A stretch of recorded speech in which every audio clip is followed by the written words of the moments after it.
Welcome back ladies and gentlemen. Hi சலோ. Fantastic four first steps release ஆயிடுச்சு. இன்னும் அந்த படத்தை பார்க்கலனா படத்தை பார்த்துட்டு வந்து இந்த வீடியோ பாருங்க. பிகாஸ் வீடியோ ஃபுல்லாவே ஸ்பாயிலர்ஸ் மட்டும் தான் இருக்க போகுது. படத்துல என்ன நடந்துச்சு, படத்தோட எண்டிங் எப்படி இருந்துச்சு, அந்த எண்டிங் எப்படி போஸ்ட் கிரெடிட் சீன் கூட கனெக்ட் ஆச்சு, போஸ்ட் கிரெடிட் சீன் எப்படி அவெஞ்சர்ஸ் டூம்ஸ்டே கூட கனெக்ட் ஆச்சு அப்படின்ற மாதிரி ஃபுல்லாவே ஸ்பாயிலர்ஸ் தான் இருக்க போகுது. யார் அப்பியர் ஆனா, அவரோட மோட்டிவ் என்ன அப்படின்ற மாதிரி எல்லாத்தையுமே டீடைலா பேசுவோம். சோ இன்னும் இந்த வீடியோ பார்த்துட்டு இருக்கீங்க, படத்தை பார்க்கல அப்படின்னா தயவு செஞ்சு படத்தை பார்த்துட்டு வந்து இந்த வீடியோ பாருங்க. இதுதான் உங்களோட final spoiler warning. So having set that எக்கச்சக்கமான விஷயங்கள், எக்கச்சக்கமான இன்ட்ரெஸ்டிங்கான அவெஞ்சர்ஸ் டூம்ஸ்டேக்கு லீட் அப்பா அமையக்கூடிய விஷயங்கள் இருக்கு. அது என்னென்ன அப்படின்றத டீடைலா பார்த்துடலாம். So it's gonna be interesting. But வீடியோக்குள்ள போறதுக்கு முன்னாடி இந்த வீடியோக்கு ஒரு லைக் போட்டுருங்க. அண்ட் சப்ஸ்கிரைப் பண்ணாம பார்த்துட்டீங்கன்னா மறக்காம சப்ஸ்கிரைப் பண்றேங்க. அண்ட் இப்போ வீடியோக்குள்ள போகலாம்.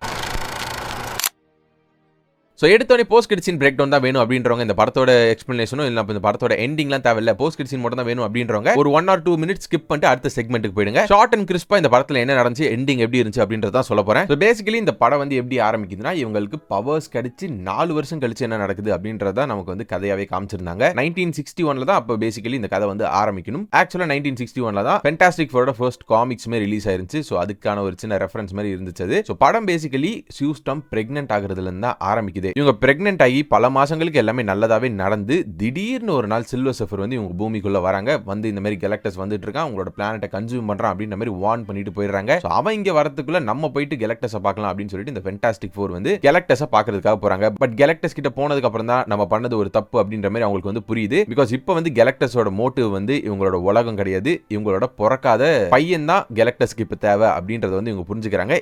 ஏன் கேலக்டஸ்க்கு வந்து பிராங்க்லின் வந்து தேவைப்படுறான் அப்படின்னா, பிராங்க்லினால கேலக்டஸோட எட்டர்னல் ஹங்கரை வந்து தீர்த்து வைக்க முடியும் அப்படின்ற மாதிரி கேலக்டஸ் நம்புறாரு. பிகாஸ் அவங்க கிட்ட பவர் காஸ்மிக் அப்படின்ற ஒரு விஷயம் இருக்கு அப்படின்ற மாதிரி சொல்லியிருப்பாரு. ஆக்சுவலி இந்த பவர் காஸ்மிக் வந்து காமிக்ஸ்ல வந்து கேலக்டஸ் கிட்ட தான் இருக்க மாதிரி சொல்லியிருப்பாங்க. இங்க அதை கொஞ்சம் மாத்தி சொல்லியிருக்காங்க. ஆக்சுவலி காமிக்ஸ்ல பிராங்க்லின் பயங்கர பவர்ஃபுல் தான், பாக்கெட் டிமென்ஷன்லாம் கிரியேட் பண்ண முடியும் தான், இல்லன்னு சொல்லல. பட் இங்க வந்து இந்த பவர் காஸ்மிக் பிராங்க்லின் கிட்ட இருக்கு அப்படின்ற மாதிரி சொல்லியிருக்காங்க. அது என்னன்றது போக போக தான் நமக்கு தெரிய வரும். சோ பேசிக்கலி இங்க என்ன நடக்குதுன்னா, கேலக்டஸ்க்கு தான் கைக்கு இந்த பிராங்க்லின் ரிச்சர்ஸ் கிடைச்சிட்டானா தன்னோட பல நாள் பிரச்சனைக்கு இது ஒரு தீர்வா அமையும், என்னோட சக்சஸர் இவன் தான் அப்படின்ற மாதிரி சொல்லி பிராங்க்லின் ரிச்சர்ட்ஸ் வந்து கேக்குறாரு. கொடுத்துட்டீங்கன்னா உங்களோட உலகத்தை விட்டுருவேன் அப்படின்ற மாதிரி ஒரு டீல் போடுறாரு. பட் ஆப்வியஸ்லி இதுக்கு வந்து இவங்க ஒத்துக்க போறது இல்ல. அதனால அங்க இருந்து கேலக்டஸ் கிட்டயும் சில்வர் சர்ஃபர் கிட்டயும் எப்படியாச்சும் எஸ்கேப் ஆகி ஓடி வந்துடணும் அப்படின்ற மாதிரி ஓடி வராங்க. ஒரு பயங்கரமான ஒரு சேஸ் சீக்வன்ஸ் நடக்கும் இந்த வார்ம் ஹோல், இந்த பிளாக் ஹோல் பக்கத்துல. அந்த சீக்வன்ஸ்லயே தான் சூ ஸ்டார்முக்கு வந்து குழந்தை பிறக்கிற அந்த டைம் வந்துரும். ஒன்ஸ் இவங்க வந்து சில்வர் சர்ஃபர் அந்த பிளாக் ஹோல்குள்ள வந்து மாட்டி விட்டுட்டு அங்க இருந்து எஸ்கேப் ஆயிட்டதுக்கு அப்புறம் பிராங்க்லின் ரிச்சர்ட்ஸ் ஃபைனலி பிறந்துருவான். ஸ்பேஸ்ல தான் பிராங்க்லின் ரிச்சர்ட்ஸ் பேசிக்கலி பிறந்திருந்தான். அதுக்கப்புறம் ஏகப்பட்ட விஷயங்கள் நடக்கும். ஒரு பங்கமான ஒரு ரெஃபரன்ஸ் எல்லாம் வர வச்சிருப்பாங்க. இது அதுக்கப்புறம் வந்துச்சா இல்லனா இந்த சீக்வன்ஸ்க்குலாம் முன்னாடியே வந்துச்சா அப்படின்றது எனக்கு இன்னும் ஞாபகம் வரல. இன்னொரு வாட்டி போய் படத்தை பார்க்க தான் போறேன். பட் அது என்ன ரெஃபரன்ஸ், என்ன பங்கமான ரெஃபரன்ஸ் அப்படின்றத போஸ்ட் கிரெடிட் சீன் அப்போ நம்ம பேசுவோம். சோ பேசிக்கலி இவங்க இந்த மாதிரி எர்த்துக்கு திரும்ப வந்துட்டதுக்கு அப்புறம் என்ன நடக்க போகுது, எதுக்காக வந்துகிட்டு இருக்கான், யார் அவன் அப்படின்றது எல்லாமே தெரிஞ்சுக்கிட்டு ரீட் ரிச்சர்ட்ஸ் வந்து இந்த மொத்த உலகத்தையே நான் வந்து டெலிபோர்ட் பண்ணி வேற இடத்துக்கு கொண்டு போயிடுறேன், கேலக்டஸால இங்க கிட்ட கூட நெருங்க முடியாது, பல மில்லியன் வருஷங்கள் ஆகும், அந்த மாதிரி ஒரு இடத்துக்கு வந்து நான் கொண்டு போயிடுறேன் அப்படின்ற மாதிரி பண்றாரு. பட் ஆப்வியஸ்லி அந்த அட்டெம்ப்ட் வந்து திரும்ப சில்வர் சர்ஃபர் வந்து அது எல்லாத்தையுமே அடிச்சு நொறுக்கி அந்த பிளானே வந்து நாஸ்தி பண்ணிடுவாங்க. அதுக்கப்புறம் ரீட் ரிச்சர்ட்ஸ் இன்னொரு பிளானுக்கு வருவாரு. நான் இந்த மொத்த உலகத்தையும் டெலிபோர்ட் பண்ணி வேற இடத்துக்கு கொண்டு போறதுக்கு பதில் கேலக்டஸை டெலிபோர்ட் பண்ணி வேற எங்கேயாச்சும் அமுச்சு விட்டுறேன், அவன் இந்த பக்கமே வராத மாதிரி அமுச்சு விட்டுறேன் அப்படின்ற மாதிரி ஒரு முடிவுக்கு வராரு. எப்படி கேலக்டஸை இங்க வர வச்சு ஒரு பெயிட் மாதிரி பிராங்க்லின் வச்சு இங்க பூமிக்குள்ள வர வச்சு எப்படி வந்து கேலக்டஸை வந்து இவங்க அனுப்புறாங்க அப்படின்றத இந்த எண்டிங்கா இருந்திருக்கும். ஒரு டீம் ஒர்க்கா தான் இருந்திருக்கும். But at the same time Sue ஸ்டார்மோட அந்த mother's love is stronger than anything அப்படின்ற மாதிரி ஒரு மீட்டர்ல பயங்கர ஸ்ட்ராங்கா காமிச்சிருப்பாங்க, which is very good. Finally கேலக்டஸை வந்து சில்வர் சர்ஃபரோட ஹெல்ப் மூலமா எப்படியோ வந்து அந்த இடத்துல இருந்து அனுப்பி விட்டுருவாங்க. பிகாஸ் இந்த படத்துலயுமே இந்த பழைய ரைஸ் ஆஃப் தி சில்வர் சர்ஃபர்ல வந்த மாதிரி சில்வர் சர்ஃபரோட மனசை மாத்தி இருப்பாங்க. சோ பேசிக்கலி எல்லாருமே சேர்ந்து சில்வர் சர்ஃபரோட ஹெல்ப் மூலமா கேலக்டஸை அவங்களோட பூமியில இருந்து பயங்கர தூரத்துக்கு அனுப்பிச்சிடுறாங்க. அவனால இந்த பிளானட்டுக்கு திரும்பவும் வரதுக்கு பல மில்லியன் வருஷங்கள் ஆகும் அப்படின்ற மாதிரி ஒரு இடத்துக்கு தள்ளி விட்டுறாங்க. சோ கேலக்டஸ் இன்னும் சாகல, கேலக்டஸ் இருக்காரு. மேபி சீக்ரெட் வார்ஸ் படத்துல நம்ம பார்க்கிறதுக்கான ஒரு சான்ஸ் இருக்கு, சின்னதா கேமியோ மாதிரி எங்கனா பார்க்கலாம். பிகாஸ் காமிக்ஸ்லயுமே இருந்திருக்கு. அண்ட் இந்த கேலக்டஸை வந்து அந்த போர்ட்டலுக்குள்ள அனுப்புற முயற்சியில சூ ஸ்டார்ம் ரொம்ப ட்ரை பண்ணி ரொம்ப பவர்ஸ் வந்து எக்ஸிபிட் பண்ணி தன்னை தானே சாக்ரிஃபைஸ் பண்ணி இறந்து போய் கேலக்டஸை தள்ளி விடுற மாதிரி காமிச்சிருப்பாங்க. But at the end Franklin Richards வந்து தன்னோட அம்மாக்கு ஏதோ ஆயிடுச்சு அப்படின்ற மாதிரி அழுதுட்டு இருக்கவும் அவனை அறியாமலேயே சூ ஸ்டார்மை வந்து திரும்ப உயிரோட கொண்டு வந்துடுறான். சோ அந்த அளவுக்கு பவர்ஃபுல் அப்படின்ற மாதிரி காமிச்சிருப்பாங்க. சோ ஹேவிங் செட் தட் அப்படியே போஸ்ட் கிரெடிட் சீன்குள்ள போனோம்னா ஒரு போஸ்ட் கிரெடிட் சீன் அண்ட் ஒரு மிட் கிரெடிட் சீன் இருக்கு. இனிஷியல் கிரெடிட்ஸ் முடிஞ்ச உடனே ஒரு சீன் வரும். அதுதான் ரொம்ப ரொம்ப முக்கியமான சீன். அதுல பேசிக்கலி என்ன நடக்குது அப்படின்னா 4 வருஷங்கள் கழிச்சு, அதாவது இந்த சம்பவம் இந்த கேரக்டர்ஸோட சம்பவம் எல்லாம் முடிஞ்சு 4 வருஷம் கழிச்சு என்ன நடக்குது அப்படின்றதான் காமிச்சிருந்தாங்க. பிராங்க்லின் கொஞ்சம் வளர்ந்துட்டான். அந்த இன்டீரியர் இவங்களோட அந்த பேக்ஸ்டர் பில்டிங்கோட இன்டீரியர்லாம் கொஞ்சம் மாறி இருக்கு. சியூஸ்டாம் வந்து பிராங்க்லினுக்கு ஒரு புக்கை படிச்சு காமிச்சிட்டு இருக்காங்க. என்ன புக் அப்படின்றதெல்லாம் நம்ம லேட்டர் வரும். ஒரு புக்கை படிச்சு காமிச்சிட்டு அது முடிஞ்சதுக்கு அப்புறம் இன்னொரு புக்கை எடுத்துட்டு வரதுக்காக பிராங்க்லினை தனியா விட்டுட்டு ஒரு இடத்துக்கு போறாங்க. அங்க இருந்து புக்கை எடுத்துக்கிட்டு திரும்ப வரும்போது ஒரு சின்ன ஒரு சவுண்ட் ஒன்னு கேட்டிருக்கும். எத்தனை பேர் நோட்டீஸ் பண்ணீங்கன்னு தெரியல. I think it is a portal sound நினைக்கிறேன். ஏதோ ஒரு போர்ட்டல் ஓபன் ஆகிற சவுண்ட் நினைக்கிறேன். ஜோயிங்னு கேட்டிருக்கோம். நீங்க வேணா கண்ணை மூடி இந்த சீன் அப்படியே கேட்டு பாருங்க. லைக் நான் வெறும் பிளாக் ஸ்கிரீன்ல ஓட விட்டுறேன். அந்த சவுண்டோட கேட்டு பாருங்க. Joking okay, I am just kidding. But ஒரு போர்ட்டல் ஓபன் ஆகிற ஒரு சவுண்ட் ஒரு மைன்யூட்டா ஒன்னு கேட்டிருக்கும். அது மட்டும் இல்லாம சியூஸ்டாம் திரும்ப பிராங்க்லின் கிட்ட போகும்போது யாரோ ஒருத்தர் பிராங்க்லின் கிட்ட இருக்காங்க அப்படின்றத தெரிஞ்சுக்கிறாங்க. அண்ட் அப்படியே கொஞ்சமா நமக்கு ரிவீல் ஆகுது. யாரோ ஒருத்தர் ஒரு டார்க் கிரீன் ஹுட் போட்டுக்கிட்டு கையில ஒரு மெட்டல் மாஸ்க் வச்சுக்கிட்டு பிராங்க்லின் கிட்ட நின்னுட்டு இருக்காரு. which is basically வேற யாரும் கிடையாது. ஃபைனலி டாக்டர் டூம் MCU குள்ள இன்ட்ரோடியூஸ் பண்ணிட்டாங்க. ஆக்சுவலி சூட் பத்தி என்னோட கமெண்ட்ஸ் என்னன்னா, கலர் ஓகே, கலர் எனக்கு பிரச்சனை இல்ல. மேபி இன்னும் கொஞ்சம் சேச்சுரேட்டடா கொஞ்சம் பிரைட்டா வந்து இருந்திருந்தா அந்த லைக் இந்த காமிகான் அனௌன்ஸ்மெண்ட்ல ஒரு சூட் போட்டு வந்திருந்தாருல, அந்த கலர்ல இருந்திருந்தா நல்லா இருந்திருக்குமோ அப்படின்னு மாதிரி எனக்கு தோணுது. பட் வெயிட் பண்ணி பார்ப்போம் ஃபைனல் லுக் எப்படி இருக்கு அப்படின்னு சொல்லிட்டு. மாஸ்கை பொறுத்த வரைக்கும் ஃபுல்லா காட்டல, பாதி தான் காமிச்சிருக்காங்க. ஸோ அதை வச்சும் என்னால ஜட்ஜ் பண்ண முடியல. ரொம்ப ஒரு மாதிரி பிளைனா இருந்த மாதிரி இருந்துச்சு. பட் பார்ப்போம் ஃபுல்லா எப்படி இருக்குன்றத வெயிட் பண்ணி பார்ப்போம். ஸோ இங்க பேசுறதுக்கு எக்கச்சக்கமான விஷயங்கள் இருக்கு. இந்த தண்டர்போல்ட்ஸோட போஸ்ட் கிரெடிட்ஸ்லாம் போறதுக்கு முன்னாடி இங்க என்ன நடக்குது அப்படின்றது தான் பேசணும். என்னோட பிரைமரி क्वेश्चनா இருக்கிறது வந்து எதுக்கு வந்து பிராங்க்லின் ரிச்சர்ட்ஸ் கிட்ட இவர் வந்திருக்காரு அப்படின்றதெல்லாம் கிடையாது. பிகாஸ் அது கொஞ்சம் சிம்பிளான ஒரு ஆன்சர் தான். எதுக்காக வந்திருக்காரு, அவரோட இன்டென்ஷன் என்ன அப்படின்றது கொஞ்சம் சிம்பிளான விஷயம் தான். பட் இங்க பெரிய क्वेश्चन என்னன்னா,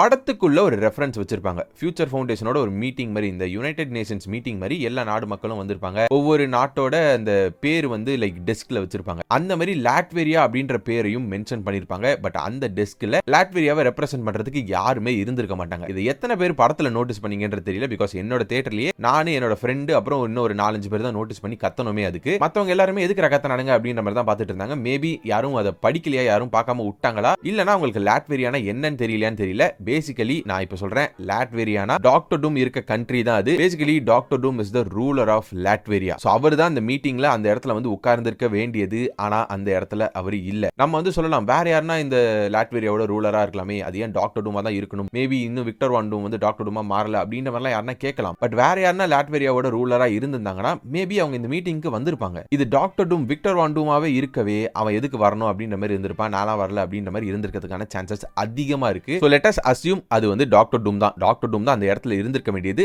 ஆனா அவர் வந்து இல்ல. which is a typical Doctor Doom behaviour. அதெல்லாம் தப்பே சொல்ல முடியாது. இந்த இடத்துல இருந்திருக்க வேண்டிய விக்டர் வான் டூம், இந்த இடத்துல இருந்திருக்க வேண்டிய டாக்டர் டூமும் போஸ்ட் கிரெடிட்ஸ்ல இப்ப வந்திருக்க டாக்டர் டூமும் ஒரே டாக்டர் டூமா அப்படின்றதுதான் கேள்வி. It could be true. ரெண்டு டாக்டர் டூமும் ஒண்ணுதான் அப்படின்றது வந்து ஒரு ஆப்ஷன். ஃபர்ஸ்ட் ஆப்ஷன் அதுதான். அந்த லாட்வேரியா டெஸ்க்ல வந்து அப்பியர் ஆகாத டாக்டர் டூம் தான் இங்க வந்திருக்காரு அப்படின்ற மாதிரி சொல்லலாம். அது ஒரு ஆப்ஷன். பிகாஸ் அவருக்கு ஆப்வியஸ்லி பிராங்க்லினை பத்தி தெரிஞ்சிருக்கும். இந்த யூனிவர்ஸ்ல தான் இருந்திருக்காரு, என்னெல்லாம் நடந்துச்சு அப்படின்றது அவரும் பார்த்திருப்பாரு. பட் அவரோட மோட்டிவ் என்ன, பிராங்க்லின் ரிச்சர்ட்ஸ் வச்சு அவர் என்ன பண்ண போறாரு அப்படின்றத லேட்டர் பார்க்கலாம். ஆப்ஷன் 2 என்னன்னா, இந்த கிரெடிட்ஸ் ஓடும்போது ஒரு விஷயத்தை வந்து எத்தனை பேர் நோட்டீஸ் பண்ணீங்கன்றது தெரியல. மியூசிக்கோட கிரெடிட்ஸ் வரும்போது டூம் அப்படின்னு போட்டுட்டு கம்போஸ்ட் பை ஆலன் சில்வஸ்ட்ரின்ற மாதிரி போட்டிருப்பாங்க. சோ டூமுக்குன்னு ஒரு ட்ராக் போட்டிருக்காங்க போல இருக்கு. அது சத்தியமா எனக்கு காதிலே விழல. பிகாஸ் தியேட்டர்ல எல்லாம் கதறிட்டு இருந்தோம், காதுல ஒண்ணுமே விழல. So Alan Silvestri is the music director for Avengers. அவெஞ்சர்ஸோட டைட்டில் ட்ராக் இருக்குல்ல, அதை போட்டவர் தான் ஆலன் சில்வஸ்ட்ரி. சோ அந்த ஆலன் சில்வஸ்ட்ரி தான் டூம் அப்படின்ற ஒரு ட்ராக் வந்து இதுக்காக கம்போஸ் பண்ணிருக்காரு. சோ பேசிக்கலி இந்த ட்ராக்ல ஒரு முக்கியமான ஒரு விஷயம் இருக்கு. டூம்னு மட்டும் இல்ல,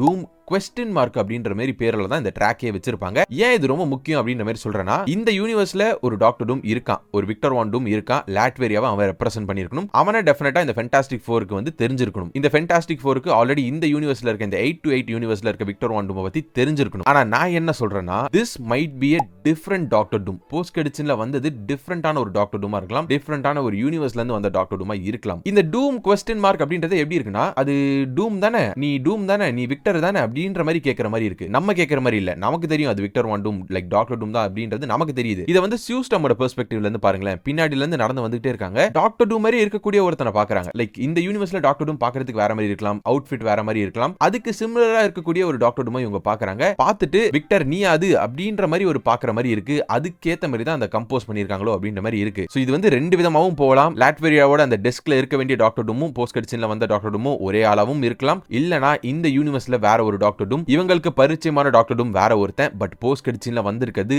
ஆர்டிஜே ஓட டாக்டர் டூம், வேற யூனிவர்ஸ்ல இருந்து வந்த ஒரு டாக்டர் டூமா இருக்கலாம். These are the 2 options. இதுல எந்த ஆப்ஷன் பெட்டரா இருக்கலாம் அப்படின்றத நீங்க வந்து சொல்லுங்க, நீங்க டிசைட் பண்ணி சொல்லுங்க. சோ இது வந்து இந்த டாக்டர் டூம் யாரா இருக்கலாம் அப்படின்ற மாதிரி 2 ஆப்ஷன். இப்போ அவரோட மோட்டிவ் என்னவா இருக்கலாம்? யாரா இருந்தாலும் ஒரு மோட்டிவ் இருக்கும்ல, எதுக்கு பிராங்க்லின் ரிச்சர்ஸ் கிட்ட இருக்காருன்ற ஒரு மோட்டிவ் இருக்கும்ல, அது என்னவா இருக்கலாம் அப்படின்ற மாதிரி சின்னதா ஒரு ஜெனரலா ஒரு ஐடியா கொடுக்குறேன். பிகாஸ் நிறைய தியரி வீடியோஸ் ரெடி பண்ணி வச்சிருக்கேன். ஆப்வியஸ்லி எல்லார் மைண்டுக்கும் உடனே வந்தது என்னவா இருக்கும்னா, டாக்டர் டூம் வந்து பிராங்க்லின் ரிச்சர்ஸை கடத்திட்டு போக போறாரு பிகாஸ் ஆஃப் ஹிஸ் பவர்ஸ். அந்த பவர்ஸ் வந்து அவருக்கு தேவை அப்படின்னு சொல்லிட்டு கடத்திட்டு போக போறாரு அப்படின்றத எல்லார் மைண்டுக்கும் வந்திருக்கும். Yes, it is an absolute option. அது ஒரு ஆப்ஷன் தான். பிகாஸ் சீக்ரெட் வார்ஸோட காமிக்ஸ்மே டாக்டர் டூம்க்கு இம்மென்ஸான பவர்ஸ் தேவைப்பட்டிருக்கும் ஒரு பேட்டில் வேர்ல்ட் கிரியேட் பண்றதுக்கு. அது வந்து அவருக்கு பியாண்டஸ் கிட்ட இருந்து கிடைச்சிருக்கும். பட் பியாண்டஸ் இப்போ வரைக்கும் MCU குள்ள பார்க்கல. மேபி பியாண்டஸ் இந்த பிராங்க்லின் வச்சு ரீப்ளேஸ் பண்றதுக்கான வாய்ப்புகள் இருக்கு. ஒருவேளை அப்படி பண்ணாங்கன்னா அப்பதான் இந்த தண்டர்போல்ட்ஸோட போஸ்ட் கிரெடிட் சீன் வந்து வரும். இவர் இந்த மாதிரி பிராங்க்லினை கிட்னாப் பண்ணிட்டு போகவும் இந்த ஃபேண்டாஸ்டிக் ஃபோர் டீம் வந்து அவரை ட்ராக் பண்ணிட்டு அவரை தேடிக்கிட்டே போற மாதிரி அப்ப அவங்க வந்து MCU இந்த 616 யூனிவர்ஸ்க்குள்ள என்டர் ஆகிற சீனா தான் அது இருக்கலாம். இது எல்லாருக்குமே மைண்ட்ல வந்திருக்கும். இப்படி முடிஞ்சிருக்கா இந்த மாதிரி நடக்கும் அப்படின்ற மாதிரி வந்திருக்கும். இதை தவிர்த்து இன்னொரு எக்ஸ்ட்ரா ஆப்ஷன் கொடுக்கணும் அப்படின்னா, மேபி